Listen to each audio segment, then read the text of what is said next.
এই বাংলাদেশকে যারা অস্থিতিশীল করতে চায়,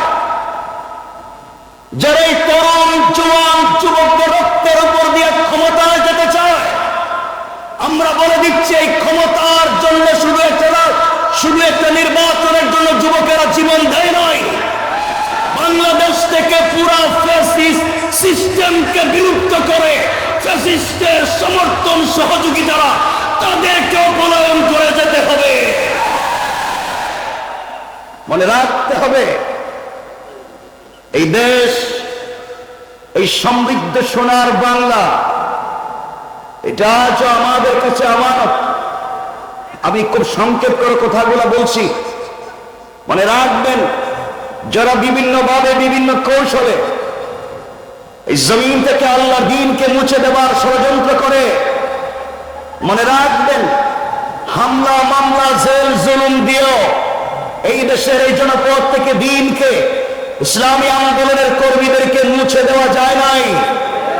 আজকে যারা গাড়ি বাড়ি মিল ফ্যাক্টরি কোটি টাকার বাড়ি ফেলে দিয়ে জঙ্গলে ঘুমায়, ঘর বাড়ি ছেড়ে পলায়ন করেছে, আজকেও যারা মিথ্যা মামলা হামলা চাঁদাবাজি করে সন্ত্রাসী বদমাইশি করে সাধারণ মানুষের নাভিশ্বাস তুলেছে, তারাও তাদের মতো পলায়ন করতে হবে। ঠিক না বলে? মনে রাখতে হবে, এই দেশকে কোরআন সুন্নাহর ভিত্তিতে, কোরআন সুন্নাহর আলোকে মানুষের কাছে পৌঁছে দিতে হবে। এই মেসেজটুকু যে জমিন আল্লাহ, এই জমিনে শুধুমাত্র কেবলমাত্র হুকুম চলবে আল্লাহ, আর তরিকা চলবে রাসূলের। আল্লাহর জমিনে আল্লাহর হুকুম আর রাসূলের তরিকা ছাড়া বিকল্প কারো বাপের, কারো বাবার, কারো স্বামীর, কারো ব্যক্তি, কারো পীরের কোন মতাদর্শ প্রতিষ্ঠিত করতে দেওয়া যাবে না। আল্লাহর জমিনে প্রতিষ্ঠিত হবে শুধুমাত্র আল্লাহর কোরআন আর রাসূলের পাকের মতাদর্শ। ঠিক কিনা বলেন? খুব সংক্ষেপ। এই জন্য আমাদেরকে দ্বীনের জন্য একীভূত হতে হবে। ফিতনা মুক্ত সমাজ বিনির্মাণ করতে আমাদেরকে এগিয়ে আসতে হবে। জওয়ানেরা, তোমাদেরকে বলতে, যুবকরা শোনো, তোমার আমার ভাই মুআজ আর মুআউযিস রাসূল পাকের সঙ্গে প্রতিযোগিতা করে শহীদ হয়ে জান্নাতে চলে গেল। তালহা, জুবাইর, হামজা, জাফর, খালিদ ইবনে ওয়ালিদ, আব্দুল্লাহ বিন রাওয়াহা, তারাও স্বেচ্ছায় জীবন দিলেন, বিসর্জন করলেন, আল্লাহর জমিনে দ্বীন জিন্দা করবার গল্প তৈরি করে গিয়েছেন। আমরাও আগামী 100 বছর পরে যে প্রজন্ম আসবে, তাদের কাছে একটা গল্প তৈরি করে দিয়ে যেতে চাই যে তোমাদের ভাইয়েরা এই দেশে দ্বীন জিন্দা করবার জন্য জীবন দিয়েছে, ভারতের গোলামি করবার জন্য না।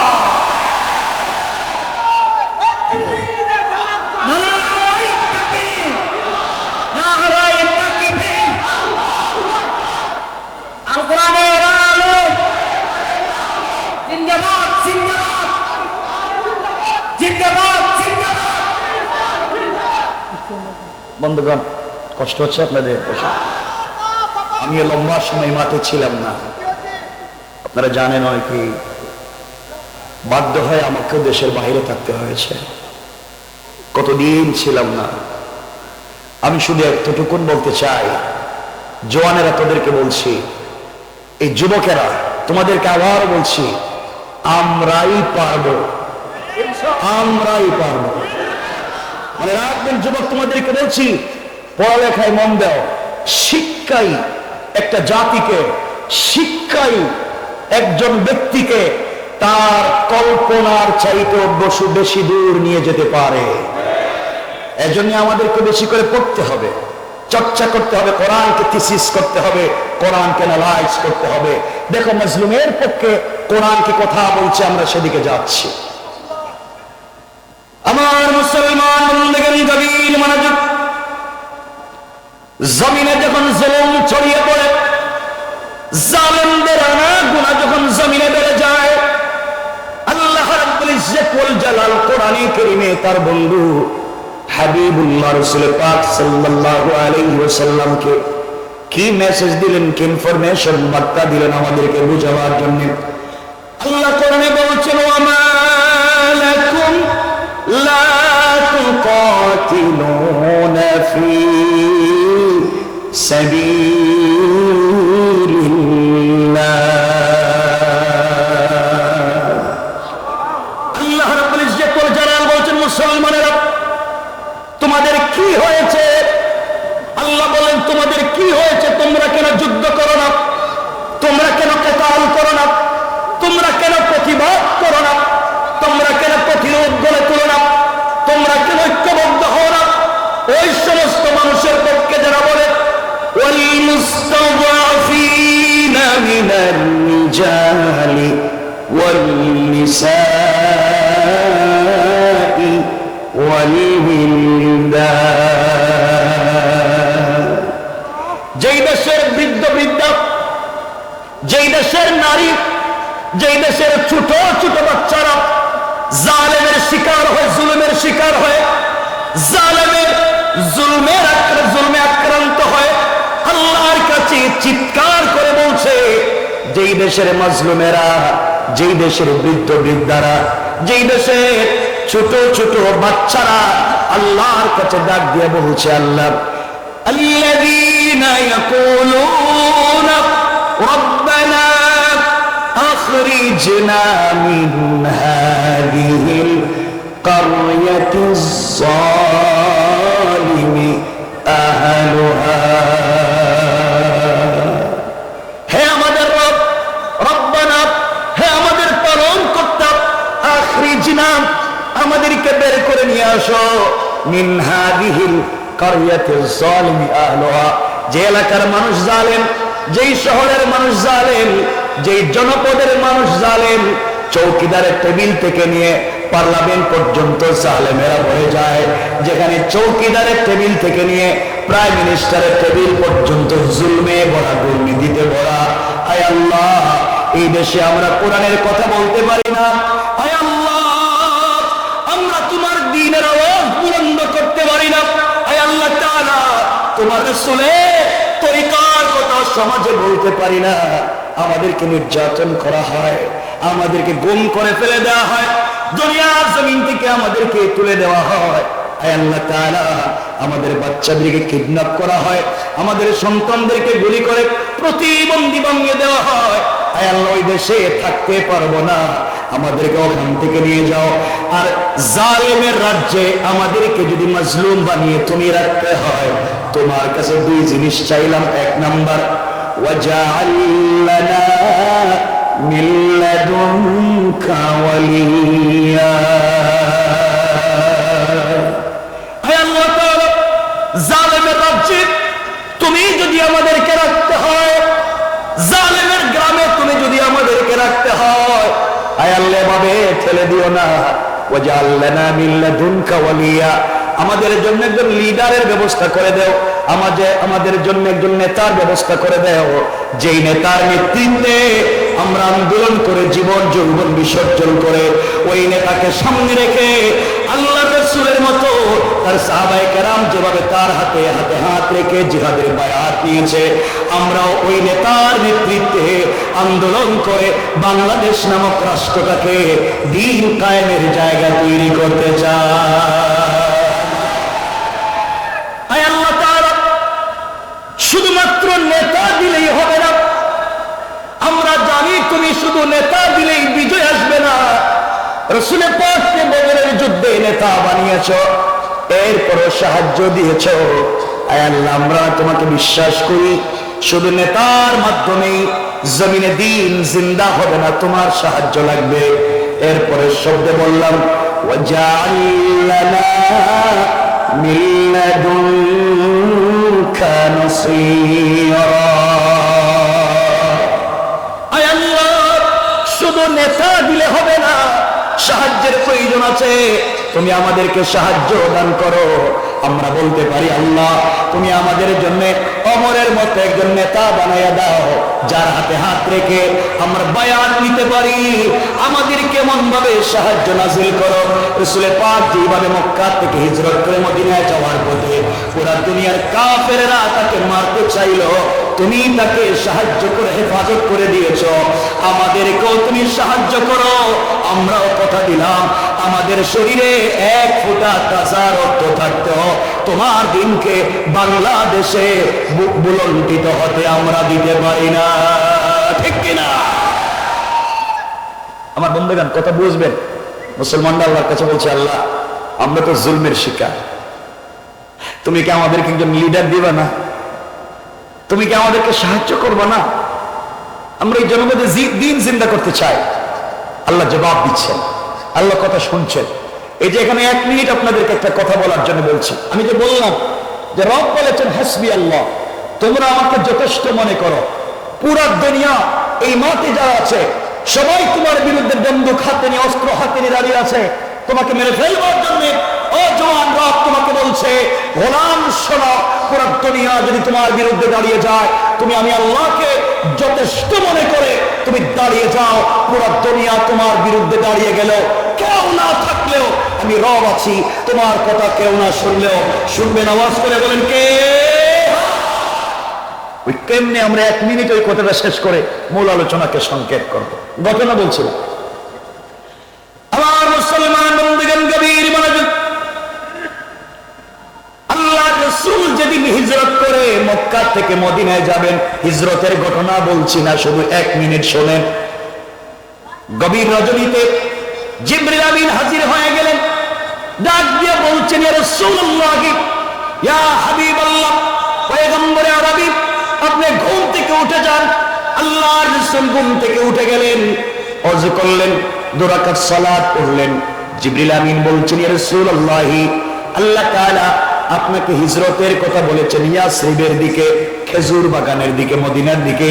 আল্লাহর রাসূল তৈরি হয়ে গেলেন, নিজের বিছানায় নিজের চাচাতো ভাই হযরত আলীকে শুইয়ে দিলেন, মানুষের আমানত তার কাছে পৌঁছে দিলেন। রাত্রবেলা নিজে মক্কা ছেড়ে মদিনায় চলে যাবেন, দরজার কাছাকাছি পৌঁছে গিয়েছেন, দরজা খুলে বের হয়ে যাবেন। হঠাৎ আমার নবীর কানে আওয়াজ এসেছে, পুরো দুনিয়ার কাফেররা আল্লাহর রাসূলের বাড়ির চতুর্দিককে বেষ্টন করে দিয়েছে। রাসূল ঘর থেকে বের হলে মেরে ফেলবে। অত্যাধুনিক অস্ত্র নিয়ে, যুদ্ধর অস্ত্র নিয়ে সব নিয়ে দাঁড়িয়ে আছে, আল্লাহ রাসূলকে মেরে ফেলবে। আল্লাহ বললেন, বন্ধুরে তুমি ঘর থেকে বের হয়ে চলে আসো। আল্লাহ রাসূল বলছেন, আল্লাহ তাআলা আপনি আমাকে বললেন হিজরত করে মক্কা থেকে মদিনায় চলে যাওয়ার জন্য, বাড়ির চতুর্দিকে কাফেররা দাঁড়িয়ে আছে, বের হয়ে গেলে তো আমাকে মেরে ফেলবে।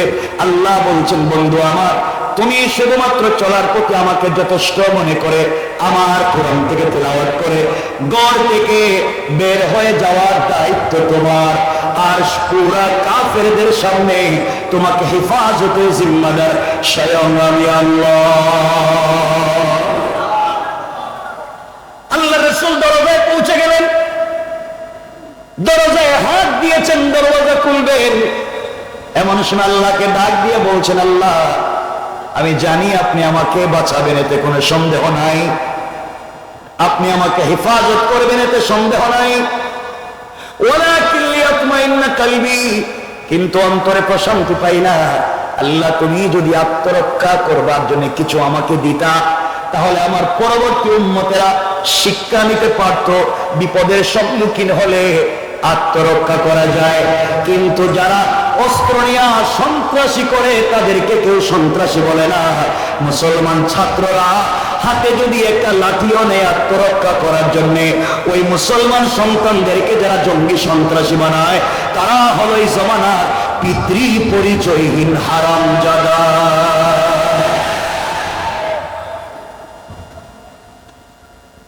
আমার মুসলমান বন্ধুগণ, কথাগুলো দিল দিয়ে শোনেন।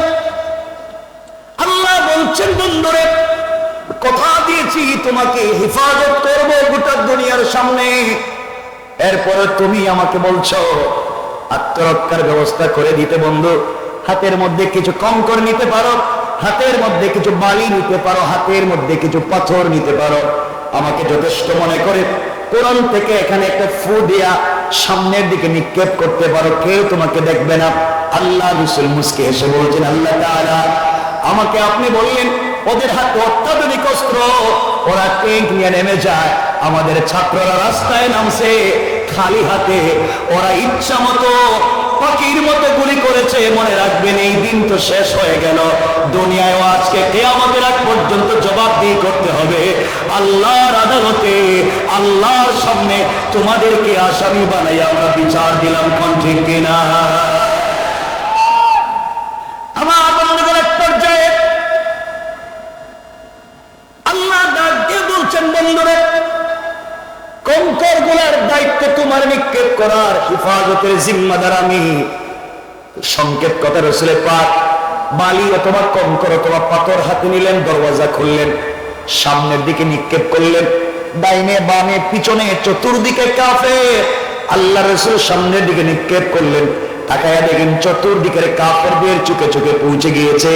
কেউ আল্লাহ রসুলকে দেখতে পারলো না, চোখ রগড়াতে লাগলো, চোখ মুছতে লাগলো। আল্লাহ রসুল মদিনায় পৌঁছে গেলেন, কেউ তাকে মারতে পারলো না। একদিন সুযোগ বুঝে আল্লাহ বলছেন, বন্ধুরে ওই দিন তুমি কেমনে মক্কা থেকে মদিনায় গিয়েছো, গোটা দুনিয়ার কাফেরেরা তোমার ঘরকে বেষ্টন করেছিল তোমাকে মেরে ফেলবার জন্য, কিন্তু সবার চোখের সামনে চলে গেলাম, কেউ তোমাকে দেখলো না। অত্যাধুনিক অস্ত্র থাকবার পরেও কেউ তোমাকে মারতে পারলো না, কারণ কি? আল্লাহ রসুল বলছেন, আল্লাহ আমি তো জানি না, আমি তো তোমাকে যথেষ্ট মনে করে আত্মরক্ষা করবার জন্য শুধু সামনের দিকে পাথর মারলাম, তাকায়া দিকে পাথর পিছনে চলে গেছে, ডাইনে বামে আমি তো কোনো দিকে দেই নাই, কেমনে গেল আমি তো বলতে পারবো না। আমার আল্লাহ জবাব দিলেন, বন্ধু শোনো,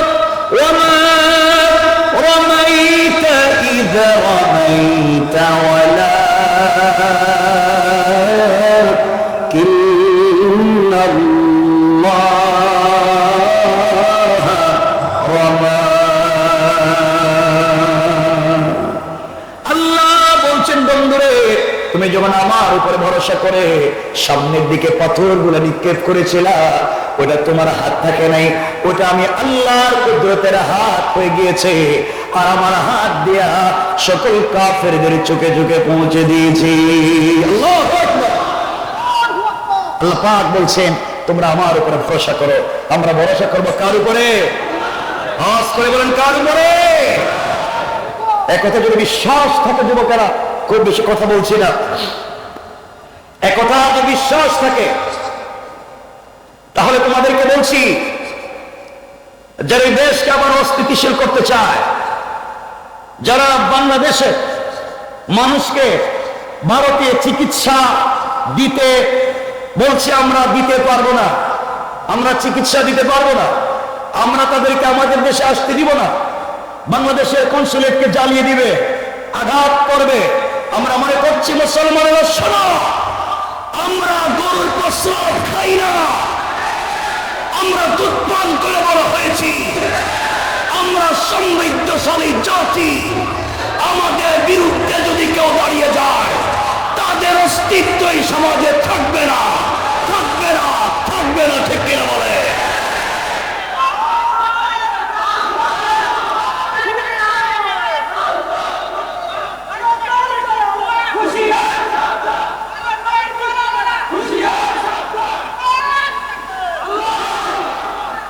মুসলমানেরা এই সমস্ত নোংরামিকে যারা এই দেশে বসে বসে খেয়ে পরে সাপোর্ট করে, সোশ্যাল মিডিয়ায় যারা এগুলাকে দিয়ে প্রোপাগান্ডা করে, মনে রাখবেন মুসলমানেরা, আমরা একজন জওয়ান খালিদ ইবনে ওলীদের মতো দাঁড়িয়ে যাই, ওমর ফারুকের মতো দাঁড়িয়ে যাই, হামজার মতো দাঁড়িয়ে যাই। আমরা কলিজা দিব, আমাদের মাতৃভূমি দিব না। মনে রাখবেন, আমরাই পারবো ইনশাআল্লাহ। শুধু শোনেন, আমার বন্ধুগণ যে কথা বলতে চাই, মুসলমান আল্লাহর কাছে বলেছে, আল্লাহ তোমার কাছেই সাহায্য চাইলাম, তোমার কাছে বলছি আমাদেরকে একজন নেতা দেও, তোমার কাছে বলছি আমাদেরকে সাহায্য দেও। এর পরের আয়াতে, অর্থাৎ পরের পৃষ্ঠার প্রথম আয়াতে আল্লাহ জবাব দিলেন, আমার আল্লাহ বললেন, আল্লাযীনা আমানু ইউকাতিলুনা ফী সাবিলিল্লাহ।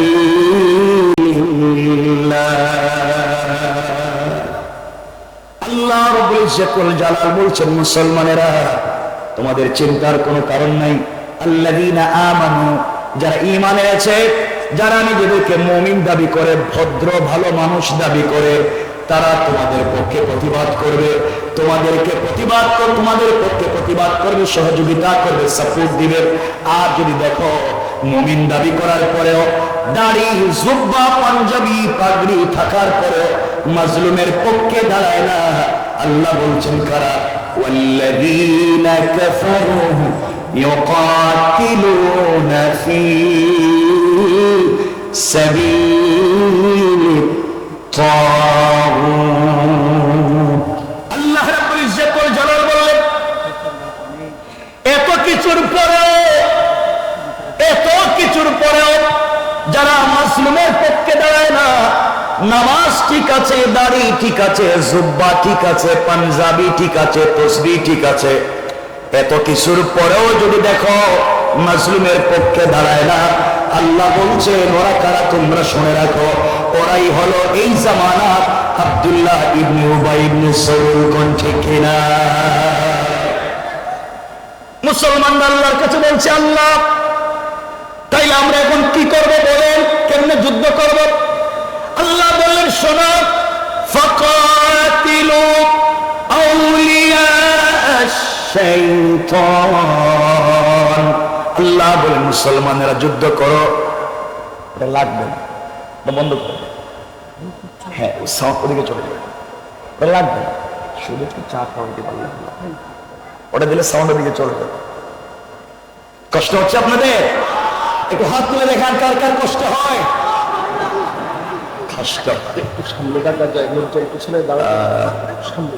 এত মানুষের কষ্ট হয়, অসুবিধা হচ্ছে, হাত জোড়ে এলেন, একটু ভালোবাসায় উঠে যায় মাঝে মাঝে। এই জন্যে আমি জানি আপনাদের কষ্ট হচ্ছে বসবার, গরম তো অনেক, এরপরেও আপনাদের যদি একটু সুযোগ থাকে, আমি বলছি না, আমি সবিনয় সম্মানপূর্বক শুধু নিবেদন করছি, যদি সুযোগ থাকে সামনে আসবার, যদি সুযোগ থাকে একটু কি কাছে আসা যায়? যুবকেরা পুরা জিন্দেগি শুনছ, কাছে আসো, পাশে থাকো। কাছে আসার গল্প তো অনেক শুনলাম, শোনো নাই? কাছে আসছো, পাশে থাকছো, কত কিছুই ঘটনা ঘটে গেল। আজকে কোরআনের কাছে আসো, কাছাকাছি আসো, জওয়ানেরা আসো না, একটু দেখি না আসার সুযোগ যদি থাকে ওটা করবেন না, যদি থাকে একটু জানি বেশি জায়গা নাই, কিন্তু একটু যদি সুযোগ থাকে ডান দিকে আসেন, ডান দিকে।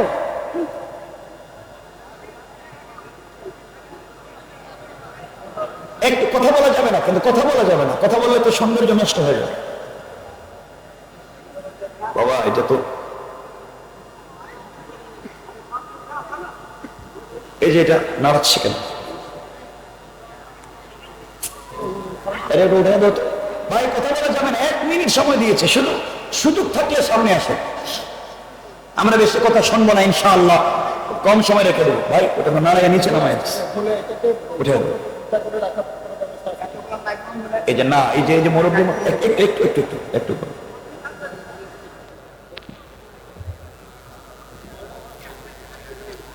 ঠিক আছে, ওগুলা তোমার দরকার, ঠিক আছে।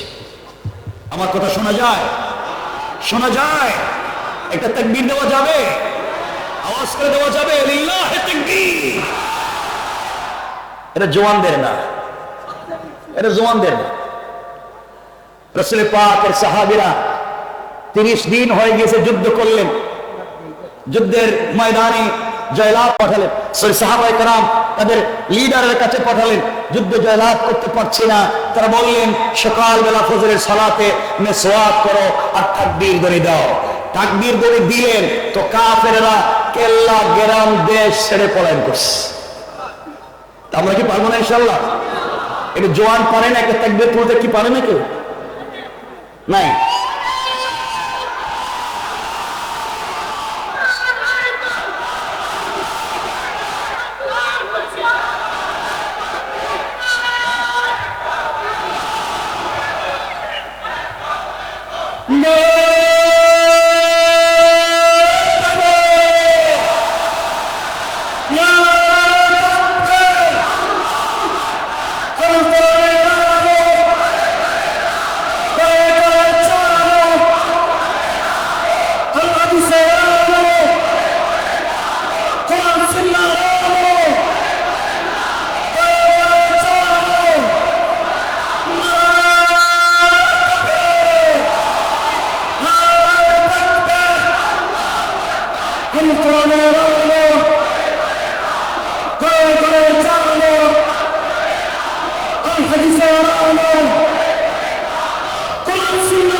পৃথিবীতে বেশি দিন থাকবো না, সকলকেই চলে যেতে হবে।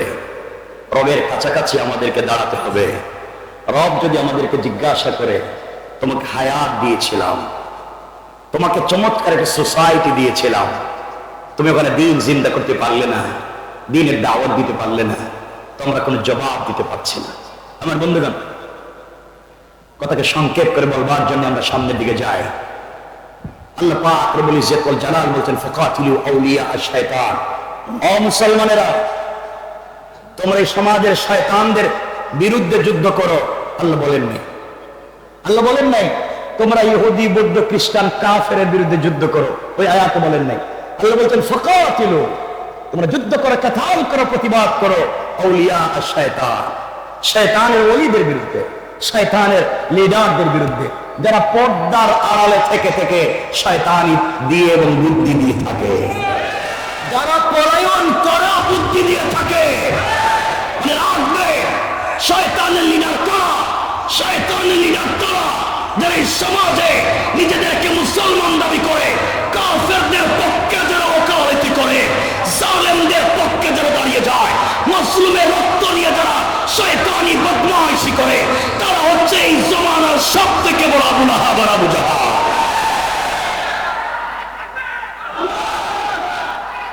শোনো মুসলমানেরা, শোনো, আল্লাহ বলছেন ফাকাতিলু আউলিয়া শায়তান, শয়তানদের বিরুদ্ধেই কাতাল করো। মুসলমানরা বলছে, আল্লাহ এই বাচ্চাদের পাতি নেতার বিরুদ্ধেই পারি না, এরাই যে শক্তি, পাতি নেতা। আর আপনি বলছেন ওদের লিডারের বিরুদ্ধে। আল্লাহ বললেন, শোনো, চিন্তা করেন, এর পরের শব্দে আল্লাহ বললেন, ইন্না কাইদাশ শাইতানি কানা দাঈফা। আল্লাহ রাব্বুল ইজ্জত ওয়াল জালাল বললেন, চিন্তা করো না, কাফের বেঈমানেরা দুনিয়ার জমিনে তোমাদেরকে বিপদে ফেলার জন্য তারা যত কৌশল করে, তাদের সকল কৌশল আমি আল্লাহর কাছে মশা মাছির চাইতে আরো বেশি দুর্বল। কোন ঠিক কিনা? তারা কৌশল করেছিল এই জমিন থেকে, এই ভূখণ্ড থেকে আল্লাহ দ্বীনকে মুছে দিবে, ইসলামী আন্দোলনের জাগরণকে স্থিমিত করে দেবে, বসিয়ে দেবে। রব কোরআনে কারিমে বলছেন, তারা বুঝে নাই কৌশল কোন জায়গায় করতে হয় আর কোন জায়গায় তারা করেছে। আমার আল্লাহ কোরআনে বললেন, ওয়া মাকারু ওয়া মাকারাল্লাহ ওয়াল্লাহু খায়রুল মাকিরিন।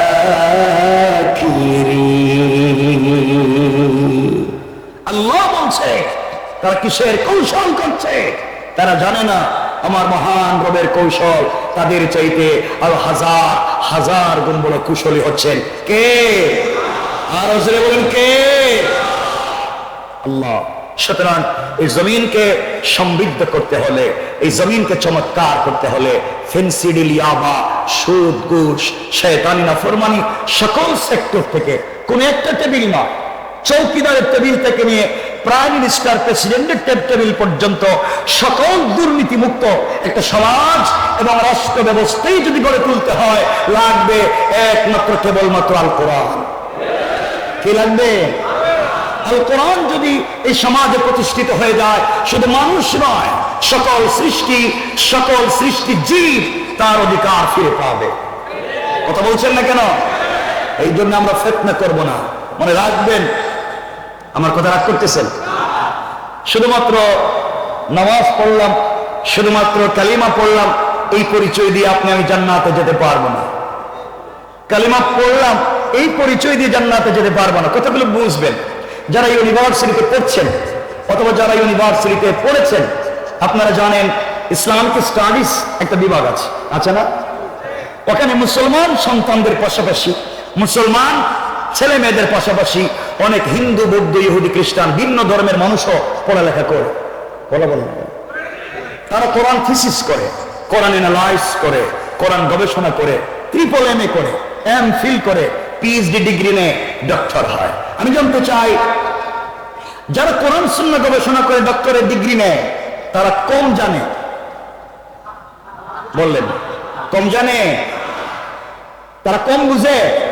তারা কম পড়েছে? তাহলে কোরআনিক সায়েন্সে অথবা ইসলামিক স্টাডিজে পড়ে যে হিন্দু বৌদ্ধ ভাই বোন ডক্টরের ডিগ্রি নিল, তারা মুসলিম? বললেন না, তারা মুসলিম। তারা জানতো না? কথা বলেন, জানতো না? তারা পড়ে নাই? তারা বুঝে নাই? তারা কোরআন গবেষণা করছে, জানছে, বুঝছে, পড়ছে, সব ঠিক, কিন্তু তাদের জানবার, বুঝবার, পড়বার সাথে নাই আল্লাহর তাওহীদ আর নাই রাসূলের রিসালাত। বুঝা গেল আল্লাহর তাওহীদ এবং রাসূলের রিসালাত বিবর্জিত কোরআন সুন্নাহর গবেষণাও কাউকে মুসলমান বানাতে পারে।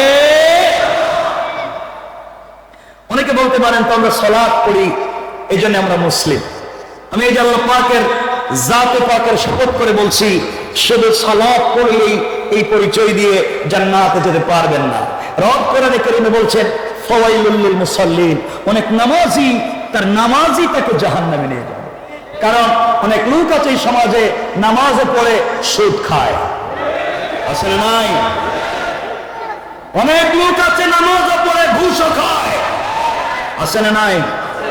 সমাজ তো নিচে চলে গিয়েছে। আপনারা খবর নিয়ে দেখেন, এই ফ্যাসিস্টের সময়ে ম্যাক্সিমাম মসজিদের সভাপতি সুদখোর, ক্যাশিয়ার ঘুষখোর, সেক্রেটারি দুর্নীতিবাজ, চাঁদাবাজ, বদমাইশ, ফেন্সিডিল ব্যবসায়ী, ইয়াবা ব্যবসায়ী, ইয়াতীমের জায়গা দখল করে, বিধবার বাড়ি দখল করে, গরিবের সম্পত্তি মেরে খায়। তাদেরকে মসজিদ থেকে তাড়িয়ে দিতে হবে, ঠিক কিনা বলে? শোনেন, সুতরাং এই রেজিমকে পুরো উপরে ফেলতে হলে তার সিস্টেমকে চেঞ্জ করে দিতে হবে। কথা কি বুঝতে পেরেছেন? আপনারা তো শয়তান চিনলেন না।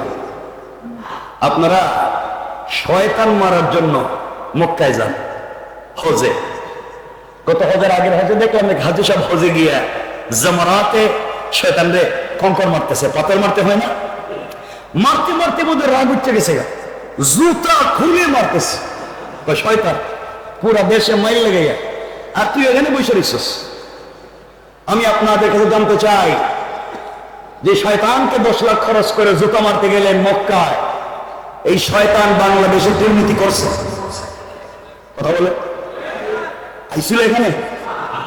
যে শয়তানদের জুতা মারছেন, এই শয়তান সান্দাবাজি বাংলাদেশে করছে? কারা মেরে নিয়ে পার্কে গেছে, বিচার করতে কারো কাছে টাকা খাইছে, হুজুরদের উপরে মামলা দিছে? তাইলে যেই শয়তান চাঁদাবাজি করছে মক্কায় না এলাকায়? কথা বলে, যারা আলেমদেরকে জেল জুলুম দিছে মক্কায় না এলাকায়? যারা সুদ ঘুষের কারবার করেছে মক্কায় না এলাকায়? তাহলে শয়তান মক্কায় না এলাকায়? সুতরাং জুতা যদি মারতেই হয়, পাথর যদি মারতেই হয়, মক্কায় নয় এলাকার শয়তান বদমাইশদেরকে আগে মারা দরকার।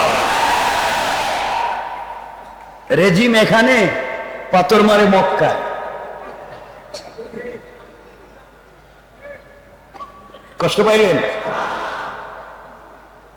তা আমার বন্ধুগণ, এই চমৎকার সমাজকে বিনির্মাণ করতে হলে, এই নোংরামিত্তিক সমাজকে বাঁচিয়ে নিয়ে আসতে হলে আমাদেরকে লাগবে কোরআন নামক সংবিধান সকল সেক্টরে, সকল জায়গায়। তাহলে সমাজে শান্তি ফিরে আসবে। শান্তি দিবেন কে? ওই কেমনি আমি সংক্ষেপে বলে দিই। আমার মুসলমান বন্ধুগণ, গভীর মনোযোগ। রাসূল পাক সাল্লাল্লাহু আলাইহি ওয়াসাল্লাম ইন্তেকাল করলেন। দুনিয়ার জমিনে যদি দিন কায়েম হয়ে যায়, ইসলামী রাজ কায়েম হয়ে যায়, মানুষ কেমনে শান্তিতে থাকবে? একটু তাকাইয়া দেখেন। রাসূলের ইন্তেকালের পরে সিদ্দিক আকবর রাদিয়াল্লাহু তাআলা মদিনার খলিফা, আল্লাহ রাসূল দুনিয়ার জমিনে নাই, রাষ্ট্রের প্রধান খলিফা সিদ্দিক আকবর, এই রাষ্ট্রের প্রধান বিচারপতি চিফ জাস্টিস হযরত ওমর, আর এই রাষ্ট্রের প্রধান পরামর্শদাতা উপদেষ্টা হযরত আলী, হযরত ওসমান।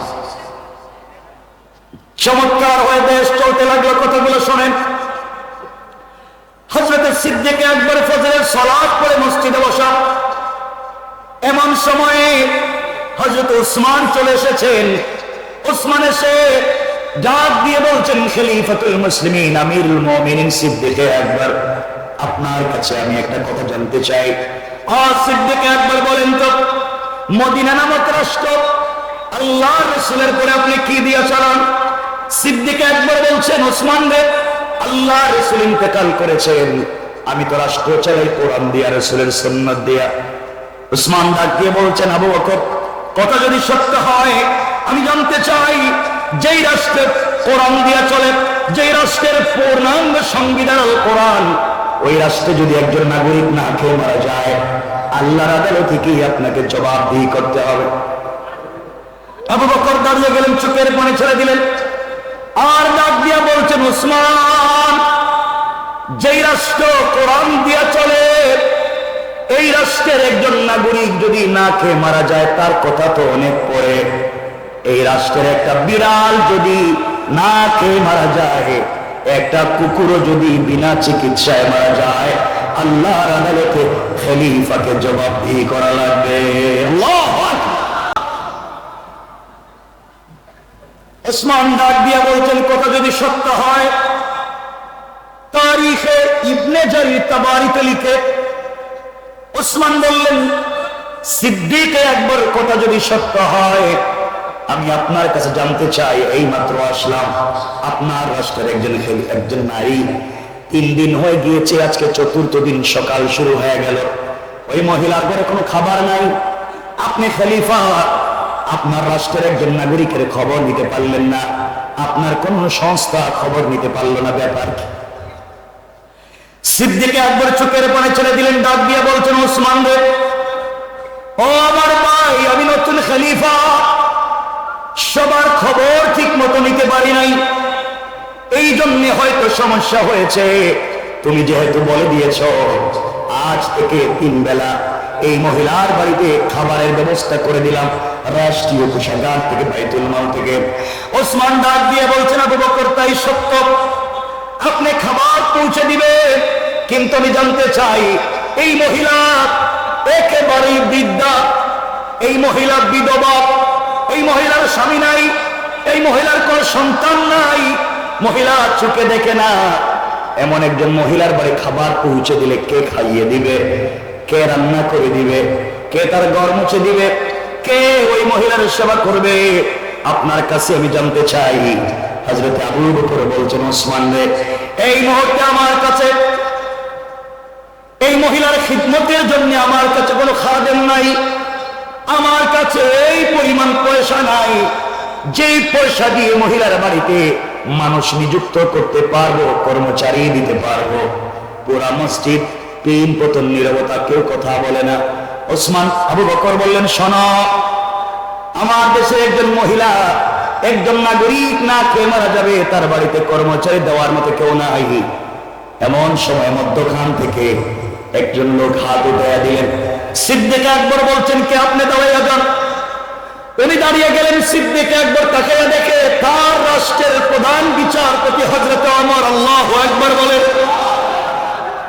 আমার চোখের পানি মুছে মুছে বলছেন, আবু বকর, আপনি ওই মহিলার বাড়ির কর্মচারী খুঁজে পাচ্ছেন না, আপনি মহিলার বাড়িতে আমাকে কর্মচারী বানাইয়া দেন, আমি বিনা পয়সা, বিনা পরিশ্রমিকে ওই মহিলার বাড়ি কাজ করে দেব, রান্না করে দেব, ঘর মুছে দেব। সিদ্দিক আকবর বলছেন, আমার, আপনি রাষ্ট্রের প্রধান আইন কর্মকর্তা, আর আপনি যদি এই মহিলার বাড়িতে কাজে চলে যান, রাষ্ট্রের আইন কে দেখবে, রাষ্ট্রগুলা কে দেখবে? হযরত ওমর বলছেন, আবু বকর, আমি অফিসে যাওয়ার আগে সকালবেলা এই মহিলার বাড়িতে কাজ করব, অফিস থেকে ফেরার পথে সন্ধ্যার পরে মহিলার বাড়িতে কাজ করে দেব, এরপরেও যেন বিনিময়ে আল্লাহ রাসূলকে সন্তুষ্ট করতে পারি। হযরত সিদ্দিক আকবর দাঁড়িয়ে গেলেন, বললেন, শোনো আমার, ওই ওমরকে বলছেন, যে ওমরের নাম শুনলে শয়তান রাস্তা চেঞ্জ করে, ওই ওমর, যে ওমর রাসূল পাকের মাথা কেটে দিতে গিয়েছে, আজ এই ওমর কোরআন নামক শিক্ষা পাওয়ার কারণে, দিন বুঝে আসবার কারণে বিনা পয়সায় একজন অন্ধ নাগরিকের বাড়িতে কাজ করে দিতে চায়। এটা পৃথিবীর কোন ব্যক্তি, পৃথিবীর দুনিয়ার সাধারণ কোন মানুষের আদর্শ দিয়ে কাজ হবে না। এই আদর্শ তৈরি করতে পারে একমাত্র আল কোরআন। কোরআন মানুষকে কেমনে পরিবর্তন করতে পারে। আবু বকর বলতেন, শোনো আমার, তাই যদি সত্য হয় 1 সপ্তাহ সময় দিলাম, 1 সপ্তাহ যদি মহিলার বাড়িতে ঠিক মতো দায়িত্ব আদায় না করো, 1 সপ্তাহ পরে তুমি আমার আদালতে জবাবদিহি করতে হবে।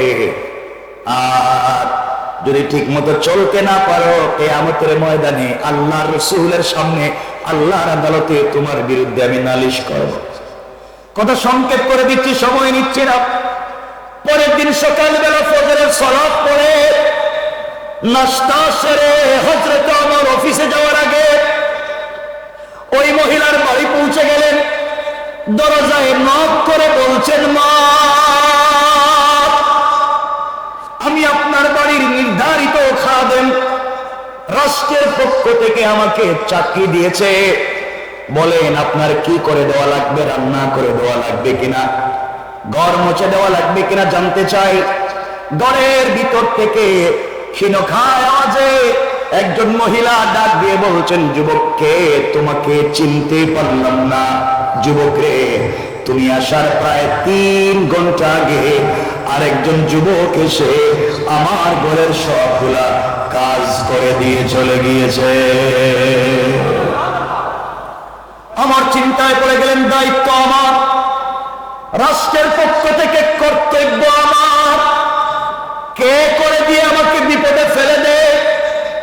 অফিসে সারাদিন ভাল লাগে নাই, সিদ্ধান্ত নিলেন আগামীকালকে ফজরের সালাত পড়ে নাস্তা না করে পৌঁছে যাব মহিলার বাড়িতে। পৌঁছে গেলেন, সংক্ষেপ করে বলি, পরের দিন ফজরের সালাম ফিরাইয়া দৌড়াইয়া মহিলার বাড়িতে পৌঁছে গেলেন। ডাক দিয়া বলছেন, আম্মা জান, আমি আপনার বাড়ির নির্ধারিত খাদেম, আপনি বলেন না কি করে দেওয়া লাগবে, মা রান্না করে দেওয়া লাগবে কি করে দিতে চাই।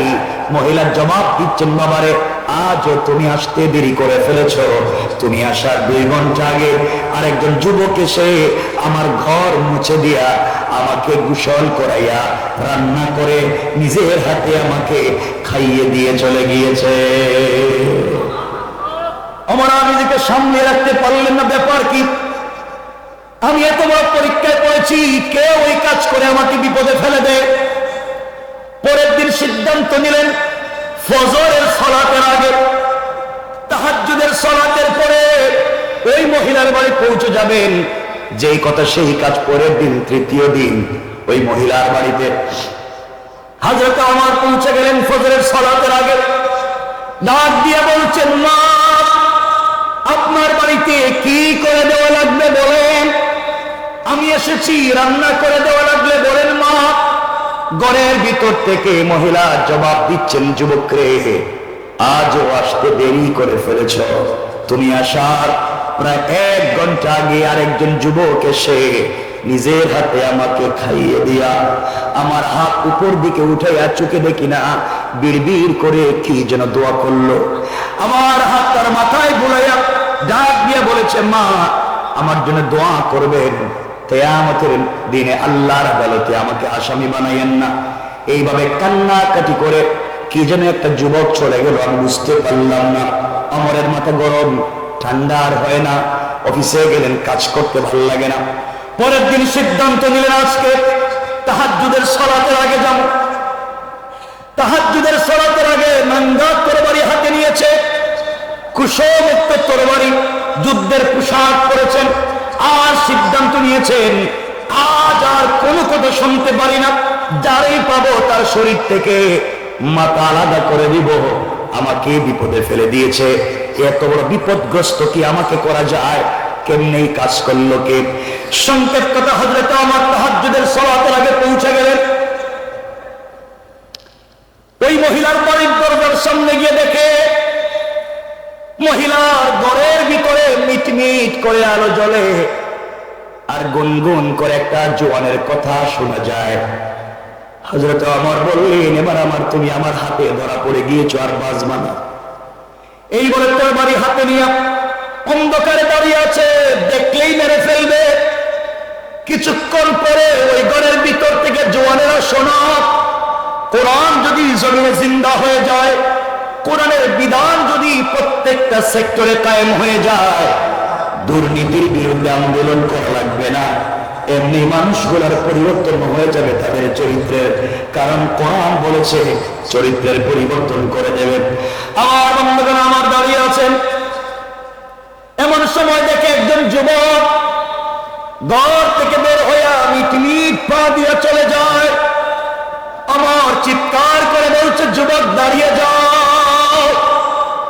আমি আমার বলছি দাঁড়িয়ে যাও, এক পাও সামনে নিবা না, এক পা যদি সামনের দিকে আগাও আমি আমার তোমার শরীর থেকে মাথাটাকে আলাদা করে দেব। হযরতে ওমর এই কথা বলবার পরে আগন্তুক উপর দিকে দুটো হাত উঠাইয়া মাথাটা নিচের দিকে করে সারেন্ডার হয়ে গিয়েছে, কোনো কথা বলে না। হযরতে ওমর আস্তে আস্তে করে আগন্তুকের কাছে পৌঁছে গিয়েছেন।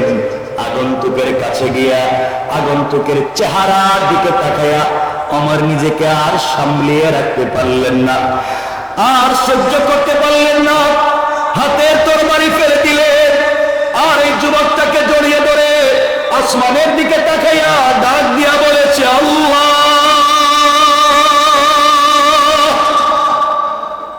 কারে আমি সামনে দেখি, কে সে?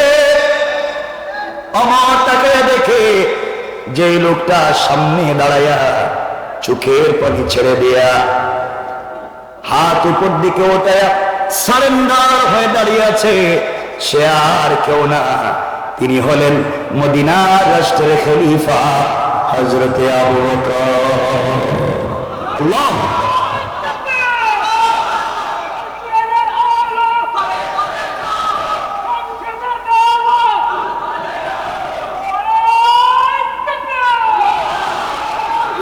আমার চোখের পানি ছেড়ে দিলেন, কাঁদতে লাগলেন।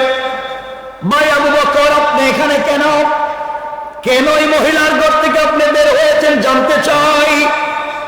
আবু বকর চোখের পানি ছেড়ে ডাক দিয়ে বলেছেন, ওমর রে, আমি তোমার আগে খলিফা হয়েছি, তোমার আগে এই রাষ্ট্রের দায়িত্ব আমি পেয়েছি। এর অর্থ হলো কিয়ামতের দিনে আল্লাহর আদালতে তোমার আগে আমাকে জবাবদিহি করা লাগবে, তোমার আগে আল্লাহর আদালতে আমাকে কথা বলতে হবে। এই জবাবদিহিতার ভয় যখন ঢুকে যায়, নাগরিকের চিন্তা যখন মাথায় ঢুকে যায়, এই কারণে আমি আর বাড়িতে বিছানা পিঠ লাগাইয়া ঘুমাতে পারি না।